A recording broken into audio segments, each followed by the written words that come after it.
They're here to kill us. That's what it is, pure and simple. My satellites don't malfunction. All right. What about that thing in Tehran? The shiny bicycle helmet? Whatever it is, we can't get our hands on it. So let's dive a little bit deeper into the main points in the three-body problem. And we're going to start off with doing a recap, and then we're going to get into some of the scientific concepts that are presented in episode 2, The Red Coast. There's no screen. There's no headphone jack. There's not even a fucking charging port. So at one point, for example, you might think that the three-body problem is really the communication between Jupiter, the Sun, and the Earth. But it goes a little bit deeper than that. So in our recap, where we start out, is one of our main characters, Auggie, who's played by Eiza Gonzalez. She is put in a position with a countdown that's echoing and feels like a hallucination, but is it really real? This causes her to take drastic matters regarding her nanotech company. So this is a little bit part of the complex narrative that we are dealing with, and we're dealing with different timelines and realities. We have Auggie. She's haunted by this cryptic flashing countdown, which is only visible to her. And where it comes from is something that she continues to struggle with. So the countdown's not a mere projection. It's happening actually inside of her eye. As she's able to achieve some success with her business, she is found to have hit like a roadblock.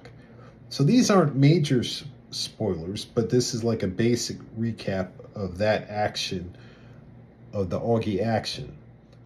Then we have another timeline which has the gifted physicist Jin.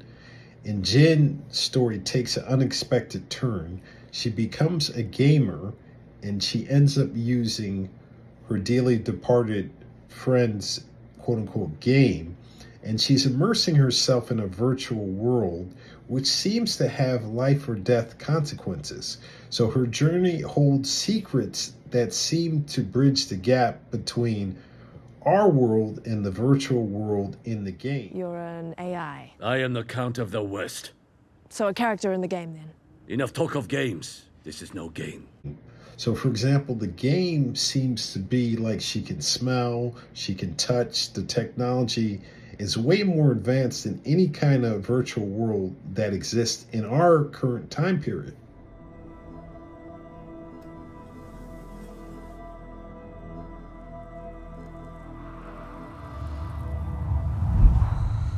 Most important timeline is we have Teacher Will, who receives very unsettling news, which sets the stage for further intrigue as the series continues.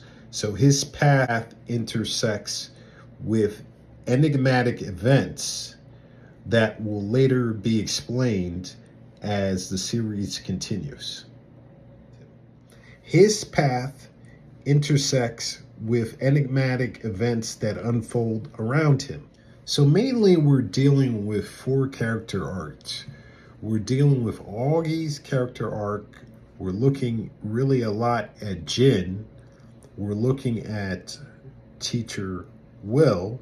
Then we're also looking at Wenjie.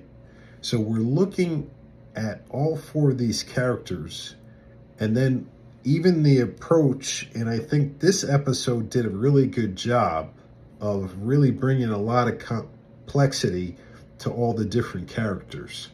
So the aliens essentially are not here to be our friends. Not really a spoiler if you saw the first one. I'm not really going to do any major spoilers in this. I'm really just doing like a recap, and then I want to break down really a lot around what the 3-body problem in of itself is. So what I'll say about Auggie is that she's presented with choices because of this consistent what she feels a hallucination or she's losing her mind, but then she understands that it's not a hallucination, that a countdown has been implanted actually into her mind to force her to take certain actions, which we see that she's forced to take in the first 10 and 15 minutes of the series. Then we find that her friend Jin, having jumped into the game, has life or death choices in a virtual world that seems almost really realistic. And then Jin's former boyfriend is facing really terrible life choices or circumstances that are going to, I'm sure, impact the whole team, all of his friends, Jin, and everything in the future. Then we have as a backdrop probably one of the main characters that we can see, maybe good, maybe bad, but we have a clarity about Wenjie and where she is coming from and why she makes some of the choices that she makes. So there is a little bit of a message. So I don't know if it's a good message. I don't know if it's a bad message. It's sort of like a realistic message around man and the planet itself, or man and how we deal with the environment. There is that message there. It's a pretty loud message. Is it a realistic message? Is it truthful? That's for you to determine. And I think these are the main points around the story that I want to give away. This was a very solid episode.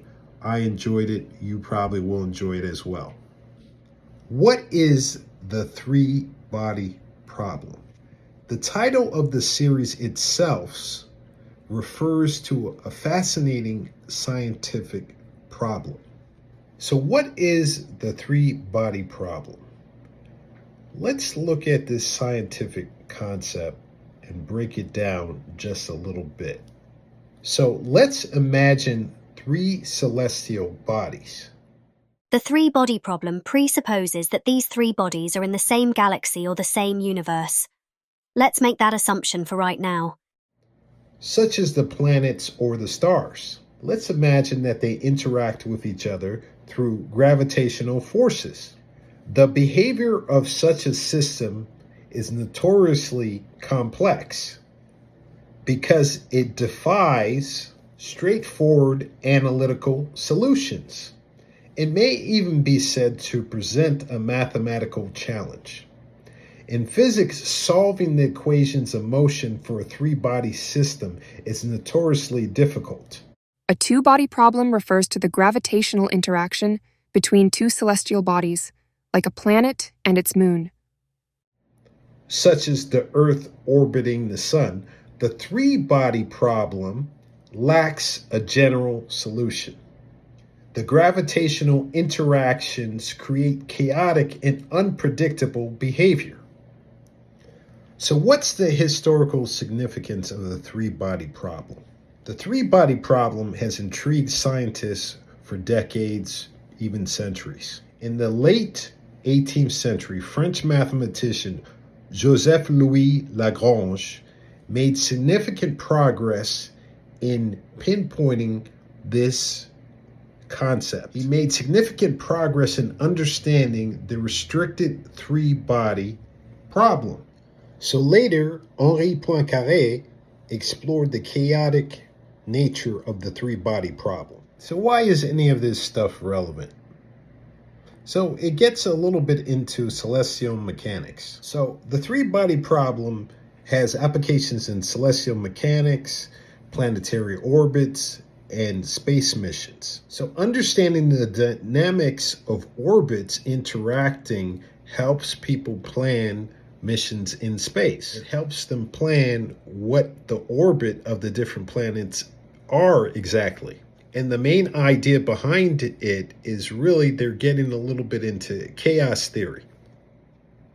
Chaos theory being where small changes in initial conditions lead to vastly different outcomes. This reminds us of how unpredictable things are in complex systems. So the three-body problem is really a part of the trilogy by the original Chinese author, Mr. Liu. It's woven into the whole series. The mysterious countdown in virtual worlds hint at deeper connections to the scientific puzzle itself.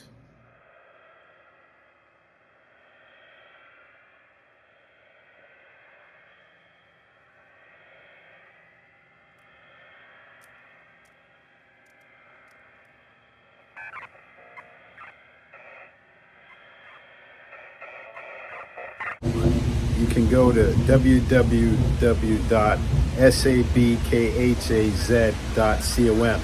I got t-shirts there for you. They help support the channel and help support my continuing to make better and better content. Peace.